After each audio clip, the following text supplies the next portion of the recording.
2012 Dharmasthala.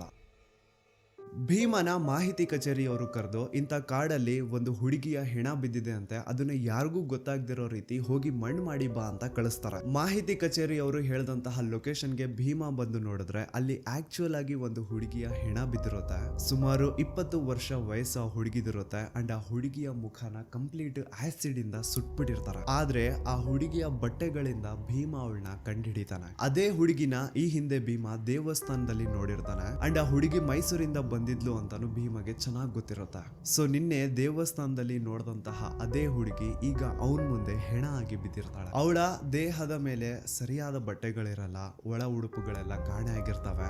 Body ಮೇಲೆಲ್ಲ multiple fractures and clearly body ನೋಡಿ ಗೊತ್ತಾಗ್ತಾ ಇರುತ್ತೆ ಅವಳ ಜೊತೆ ಇದೆ ಅಂತ. ಅಂಡ್ ಅವಳ ದೇಹನ ಒಂದು ನ್ಯೂಸ್ ಪೇಪರ್ ಇಂದ ಕವರ್ ಮಾಡಿರ್ತಾರೆ ಹಾಳಾದವರು. ಭೀಮಾಗೆ ಮಾಹಿತಿ ಕಚೇರಿಯವರು ಏನ್ ಹೇಳಿರ್ತಾರೆ ಅಂದ್ರೆ ಅವಳು ಬಾಡಿನ ಒಂದು ಕಡೆ ಮಣ್ಣು ಮಾಡು ಅಂಡ್ ಅವಳಿಗೆ ಸಂಬಂಧ ಪಡುವಂತಹ ವಸ್ತುಗಳನ್ನ ಇನ್ನೊಂದು ಕಡೆ ಮಣ್ಣು ಮಾಡು, ಎರಡು ಒಂದೇ ಕಡೆ ಇರಬಾರ್ದು ಅಂತ ಕ್ಲಿಯರ್ ಇನ್ಸ್ಟ್ರಕ್ಷನ್ಸ್ ಕೊಟ್ಟಿರ್ತಾರೆ. ಮಾಹಿತಿ ಕಚೇರಿಯ ತನ್ನ ಸೂಪರ್ವೈಸರ್ಸ್ ಹೇಳ್ದಂಗೆ ಭೀಮಾ 2 ಗುಂಡಿ ತೋಡಿ 2 ಬೇರೆ ಬೇರೆ ಕಡೆ ಗುಂಡಿ ತೋಡಿ ಒಂದರಲ್ಲಿ ಆ ಹುಡುಗಿಯ ದೇಹನ ಮುಚ್ಚಾಕ್ತಾನೆ, ಇನ್ನೊಂದರಲ್ಲಿ ಅವಳಿಗೆ ಸಂಬಂಧ ಪಡುವಂತಹ ವಸ್ತುಗಳನ್ನ ಮುಚ್ಚಾಕ್ತಾನೆ. ಇದೇ ರೀತಿ ಭೀಮಾ ಆ ಒಂದು ಧರ್ಮಸ್ಥಳದ ಸುತ್ತಮುತ್ತ ಪ್ರದೇಶದಲ್ಲಿ ಎಷ್ಟು ಹೆಣಗಳನ್ನ ಅಕ್ರಮವಾಗಿ ಊತಾಕಿದನೋ ಅವನ್ಗೆನೆ ಲೆಕ್ಕ ಇಲ್ಲ. ಹೆಂಗಸರು, ಅಪ್ರಾಪ್ತ ವಯಸ್ಸಿನ ಬಾಲಕಿಯರು, ಭಿಕ್ಷುಕರು, ಈವನ್ ದೇವಸ್ಥಾನದ ಮುಂದೆ ಬಂದು ಕುತ್ಕೊಳ್ತಿದ್ದಂತಹ ಭಿಕ್ಷುಕರನ್ನು ಸಹ ಆ ದರಿದ್ರ ನನ್ನ ಮಕ್ಕಳು ಬಿಟ್ಟಿರ್ಲಿಲ್ಲ. ಈ ಟೆಂಪಲ್ ಮ್ಯಾನೇಜ್ಮೆಂಟ್ ಅವ್ರಿಗೇನು ಅಂತಂದ್ರೆ ನೋಡಿ ನಮ್ ಧರ್ಮಸ್ಥಳದಲ್ಲಿ ಒಬ್ರು ಭಿಕ್ಷುಕರಿಲ್ಲ ಅಂತ ತೋರಿಸ್ಕೊಳ್ಳೋ ಆಸೆ. ಅದ್ರ ಸಲುವಾಗಿ ಈ ಟೆಂಪಲ್ ಮ್ಯಾನೇಜ್ಮೆಂಟ್ ಅವರು